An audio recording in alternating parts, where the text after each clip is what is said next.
O senador Carlos Viana assinou uma PEC para a retomada do marco temporal. A proposta é em resposta à decisão do Supremo Tribunal Federal, que rejeitou a tese na última quinta-feira por 9 votos a 2. De Brasília, ao vivo, Pedro Canguçu nos traz os detalhes. Pedro, boa noite para você. Realmente está tendo esse impasse entre o STF e o Congresso, né?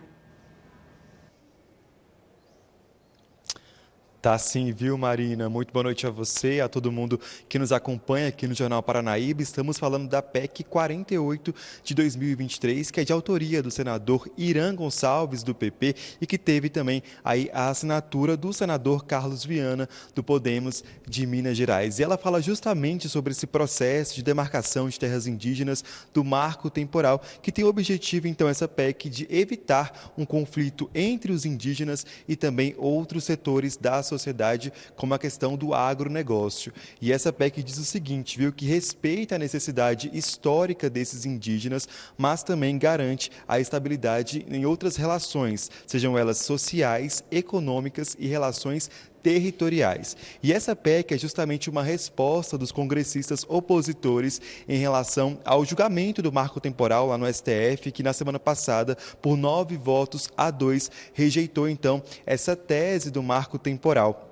É por isso que essa PEC já conseguiu a assinatura e ela está sendo agora discutida aqui no Senado. E paralelo a essa PEC, o senador Carlos Viana também vai apresentar aí uma PEC que fala sobre essa questão da mudança, né, no marco temporal, porque segundo ele, essa competência tem que ser do Congresso Nacional, tem que ser debatido aqui no Congresso, tem que ser discutido em comissões específicas, em sessões específicas e não uma atribuição do STF, que é o Supremo Tribunal Federal.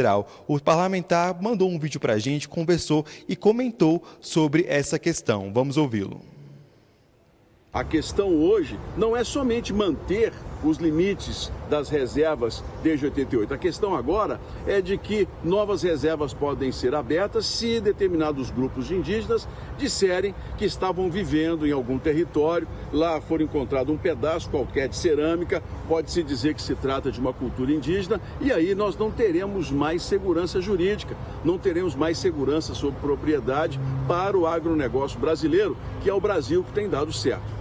Eu sou totalmente a favor de que o Congresso se levante, se posicione e deixe claro ao STF que existe independência entre os poderes. Olha, Marina, para ele poder apresentar essa PEC, ele precisa de 27 assinaturas e até o momento ele conta com 12. Então a gente vai, claro, vai continuar acompanhando esse trâmite entre o STF e o Congresso Nacional sobre esse julgamento do marco temporal. Volto com você. Sim, claro, a gente continua acompanhando todas as movimentações sobre esse assunto. E o Pedro mantém aqui com a gente porque ele vai falar sobre a deputada Dandara. Ela enviou um ofício ao governador de Minas, Romeu Zema, cobrando ações urgentes para a proteção da população em relação a esse calor que tem feito em todo o país, em especial em Uberlândia. Pedro, o que é que diz esse ofício? Olha, Marina, esse calor não está fácil para ninguém, né? E ontem Uberlândia registrou aí o dia mais quente do ano. Então esse ofício justamente serve para garantir a proteção dessas pessoas, principalmente das mais vulneráveis, como idosos, crianças, pessoas em situação de rua e também animais que ficam soltos aí na rua. Então a deputada apresentou algumas medidas, entre elas, olha só, a abertura de pontos de hidratação em espaços públicos, a flexibilização da presença em sala de aula, né? A gente sabe que tem muito estudante que frequenta a escola no período da tarde, até mesmo no período da manhã, e com esse calor a concentração fica um pouco difícil, né? Muito complicado você assistir aula durante esse período. Também tem a fiscalização do funcionamento de ar-condicionado em transporte público e também o fornecimento de água para animais que ficam livres, né? Que ficam soltos aí na rua. É claro que esse ofício apresenta outras propostas aí justamente então para garantir a proteção dessas pessoas, entre elas as mais vulneráveis, né? Eu não sei,